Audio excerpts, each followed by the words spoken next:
పేదవాడి పక్షాన నిలబడతాం, ప్రజా గొంతుకై నినదిస్తాం. వాయిస్ ఆఫ్ వాయిస్లెస్, తెలుగువారి మనస్సాక్షి సాక్షి టీవీ. సాక్షి టీవీ ప్రసారాల కోసం మీ స్థానిక కేబుల్ ఆపరేటర్ను వెంటనే సంప్రదించండి.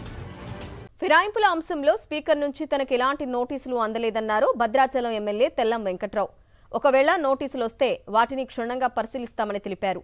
ఉప ఎన్నిక వస్తుందన్న విషయంపై తాను మాట్లాడలేనని, ఒకవేళ వచ్చినా ప్రభుత్వం అందిస్తున్న సంక్షేమ పథకాలే తనను గెలిపిస్తాయన్నారు. భద్రాచలం నియోజకవర్గం కాంగ్రెస్ కు కంచుకోట అంటున్న ఎమ్మెల్యే తెల్లం వెంకట్రావుతో మా ప్రతినిధి Mahender face to face.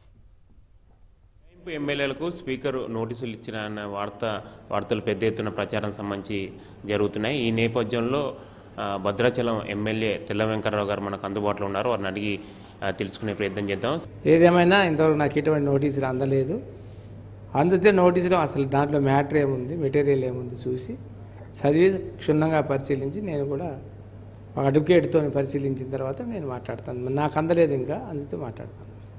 Supreme court order ఇచ్చిన తర్వాత కూడా ఇప్పటికి 10 రోజులు దాటిపోయింది. అంటే ఈ ఎట్లుండబోతుంది అనుకుంటా, ఒకవేళ అనర్హత సంబంధించి వేటు పడితే ఎట్లుంటుంది, అసలు ఎట్లా దీని కార్యాచరణ ఎట్లా, మీ కార్యాచరణ ఎట్లా? నేనైతే నెగిటివ్గా ఏం చూడట్లేదు. సంక్షేమ పథకాలు, అభివృద్ధి, ప్రజల్లో తిరగటం, సంక్షేమాన్ని ఏవైతే ఈరోజు గౌరవ ముఖ్యమంత్రి గారు చేస్తున్న సంక్షేమ పథకాలు మరియు వీటిని ప్రజల్లో తీసుకెళ్ళటమే నా బాధ్యతగా, ఒక కర్తవ్యంగా నెరవేర్చుకుంటూ అభివృద్ధిని ముందుకు తీసుకెళ్ళాలని ఒక ఆశతో ఉన్నాను. ఉప ఎన్నిక వస్తే గెలుపు అవకాశాలు ఏ విధంగా ఉంటాయి? ఎందుకంటే స్టేట్ వైజ్గా రాజకీయాలు వేరు, ఖమ్మం ఉమ్మడి జిల్లా రాజకీయాలు వేరు.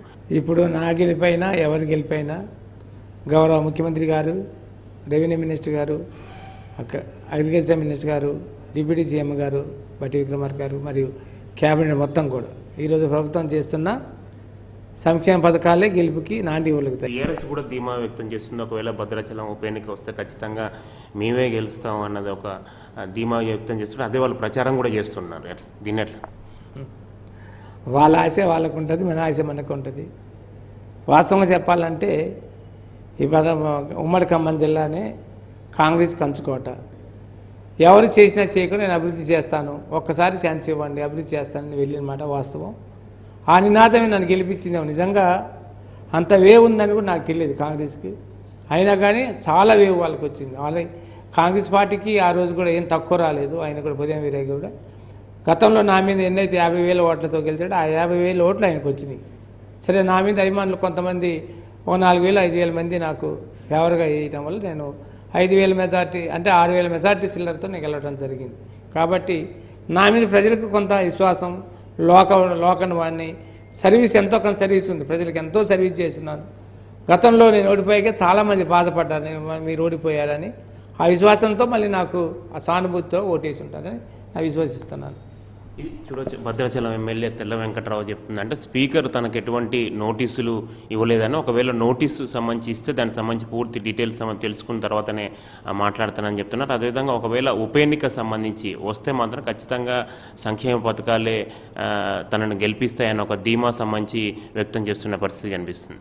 కెమెరా పర్సన్ సతీష్తో మహేందర్, సాక్షి టీవీ, భద్రాచలం.